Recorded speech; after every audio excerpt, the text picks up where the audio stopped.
ครับก็ขอสวัสดีคือเก่าคือเดิมครับพี่น้องบ่าวซึ่งข้าเนาะมื้อนี้ก็มาหาพอเดือนคือเก่าเนาะเพราะว่ารอบที่ผ่านมาหา1พอเดือนเขาตรงๆครับ FC บ่าวซึ่งข้าเนาะมื้อนี้ก็มาตามต่อในกันเป็นเด็กเด็ดเพื่อนบ้านเนาะของพอเดือน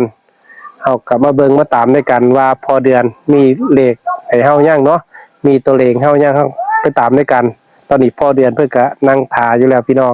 เพื่อใส่แนวทาง FC หรือพี่น้องเนาะเดี๋ยวไปหาพ่อเดือนด้วยกันครับพี่น้องเนาะ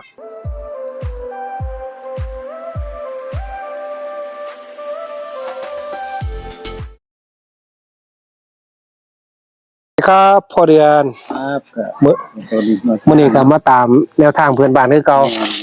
เพราะว่าของวันศุกร์พ่อเดือนหา1เขาตรงๆเนาะก็คือว่าเขาอยู่ผ่านมาวันศุกร์เนาะก็รอรุ่นเมืองวันจันทร์สิฮอดมื้ออื่นแต่ผมก็ยังมีความมั่นใจแน่อยู่ดอกแต่ก็สิบ่เต็มร้อยดอกคันว่าเต็มร้อยมันก็สิเป็นการอันนี้พุ่นเนาะก็แล้วแต่วาสนาแล้วแต่ดวงแต่ว่าผมก็ว่าอยากเป็นเลขถูกปูคือเก่ามันบ่สิจะโทรโอ้ไอ้จุดทูปก็ขอเราพัฒนานี่ล่ะขอสวงใดเพื่อนบ้านประมาณดึกบ่โอ้4 ทุ่มหลังจาก4 ทุ่มไปผมก็คือว่าเขานอนหมดแล้วแค่นี้เขานอนมาแล้วเฮาจึงได้ขอตัวเลขแต่ว่าขอแล้วพอเดือนฝันบ่ฝันเมื่อคืนฝันว่าจักไปใส่เห็นคนหลายแฮงก็มีพวกผู้หญิงดอกคิดมาไปศาลตรงนั้นล่ะโอ้ศาลปู่ตาที่เป็นยกที่เพิ่นขึ้นเมื่อวานน่ะโอ้ศาลตะปูที่ขึ้นไม้น่ะที่ขึ้นไม้นั่นเห็นในพวกบ้านนั้นน่ะล่ะโอ้ว่าพวกผู้หญิงพวกผู้ย่าเพิ่นมาเลี้ยงมื้อนั้นน่ะมื้อวานนั่นเห็นแต่พวกนั้นล่ะว่าได้ไปพุ่นแต่ก็บ่ได้เห็นตัวเลขดอกบ่ได้ตัวเลขแต่ว่าได้ไปตรงนั้นนะไปตรงนั้นเห็นแต่คนแต่ว่าบ่เห็นตัวเลขเห็นแต่คนหลายเกี่ยวกับเลขปูนี่บ่เกี่ยวกับศาลนี่บ่นั่นติล่ะผมก็เลยว่าจะลงตัวนี้ฝันหลังจากพอเดือนขอเลขเพื่อนบ้านแล้วเนาะหลังจากก็พอดีพอเดือนบอกผมเมื่อวานว่าเพื่อนบ้านใส่ผมมื้อนี้เนาะผมก็เลยมาตามนี่ล่ะฝาก FC มื้อนี้พิจารณาเบิ่งเพื่อเอาไปเสี่ยงโชคเบิ่งคลิปเมื่อวานคือเป็นคลิปของรัฐบาลไทยเนาะรัฐบาลไทยแต่มื้อนี้เป็นของเพื่อนบ้านเนาะมื้อนี้เป็นของเพื่อนบ้านครับ FC เนาะเป็นตามเล่าก็เบิ่งวันที่กับพอเดือนสิเขียนหน้าปกไว้เนาะมันก็สิตำไอ้รัฐบาลไทยกับตำลาวเนาะ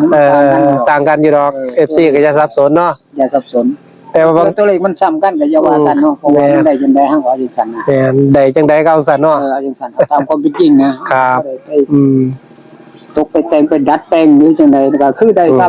ตำนั่นก็เอาตำนั้นเลยที่ถูกก็เฮาก็บ่สามารถฮู้ได้เนาะได้ก็คือได้แล้วแต่ FC พี่น้องก็ไปพิจารณาเบิ่งซอยกันเลยเป็นอย่างบุญเนาะเป็นโชคเป็นอย่างโชคว่าปูเป็นอาจจะให้โชคลาภบางเทื่อพ่อเดือนก็เป็นแนวทางให้เนาะเป็นแค่แนวทางเนาะเป็นแค่แนวทางฮู้ได้ดอก FC พี่น้องก็พิจารณาเบิ่งเอามักก็จังค่อยตามบ่มักก็บ่เป็นหยังก็ว่าเป็นแนวทางบางเทื่อก็การเฮ็ดคลิปของบ่าวซึ่งข้านก็เป็นการบางเทื่อก็เขินว่าจะได้ล่ะสีสันบันเทิงเนาะสนุกสนานไปเบิ่งแล้วเบิ่งกับพิจารณาไปนำต้องมีสตินำแม่นบ่เฮาเบิ่งอย่างเดียวเป็นไปได้ซำใดเฮาวิเคราะห์เบิ่งซอยกันเนาะแม่นต้องวิเคราะห์ที่มันก็เข้ากับความฝันในเฮาก็จะค่อยลงทุนแน่เล็กๆน้อยๆไปครับต้องวิเคราะห์ซอยกันไปเนาะซอยกันถ้ามักตัวใดเฮาก็คัดเอาเลือกเอาก็คือเฮาเป็นแค่ในตัวเลขนี่ที่เลขถูกขอได้นี่ก็ว่าคัดมาอย่างดีแล้วล่ะคัดอย่างดีแล้วความตามผมเบิ่งก็ว่าคัดมาอย่างละเอียดรอบนี้คัดอย่างละเอียดเลย FC เนาะ FC ก็พิจารณาพอเดือนแล้วผมก็บ่สุดนี้พอเดือนมักตัวใดหลายกว่าหมู่นี่ตัวนี้แล้วหลายกว่าหมู่นี่38นี่มัก38หลายกว่าหมู่ครับตัวรองมันก็คือ78แค่นั้นเองรอง78พอเดือนวงกลมให้เรียบร้อยแค่นี้ล่ะหรือว่าถึงมา37ก็แล้วบ่ฮู้เด้อแล้วตัวนี้เพราะว่าตัวนี้พอเดือนมักส่วนตัวเนาะส่วนตัวเลยมักส่วนตัว38กับเดียวนั่นแหละ38กับ78คือพอเดือนมักส่วนตัวเนาะมักส่วนตัวมักส่วนตัวแล้วก็เลยวงกลมไว้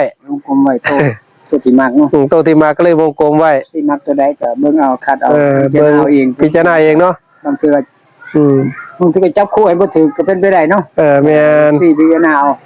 เอาพอเดือนเอาตัวเลข FC เบิ่งแน่แล้วก็เป็นเลข ย้ำ ศรีสุโธมีญาติศรีปทุมมาเมื่อคืนก็ได้ขอตำลาวเนาะไปเพื่อนบ้านในวันที่29นี่ล่ะเดี๋ยวให้พี่น้อง FC แคปไว้เบิ่งซื่อๆก็ได้ดอกบ่ลงทุนก็ได้ แคปหน้าจอเด้อ FC เนาะ เพื่อว่ามันเข้าหรือบ่เข้าก็ เออ แคปไว้เบิ่งก่อนก็ได้เนาะ ครับผม บ่ต้องลงทุนก็ได้ดอก เอาผมเองบาวสการขอบคุณพอเดือนอีกรอบนึงครับผม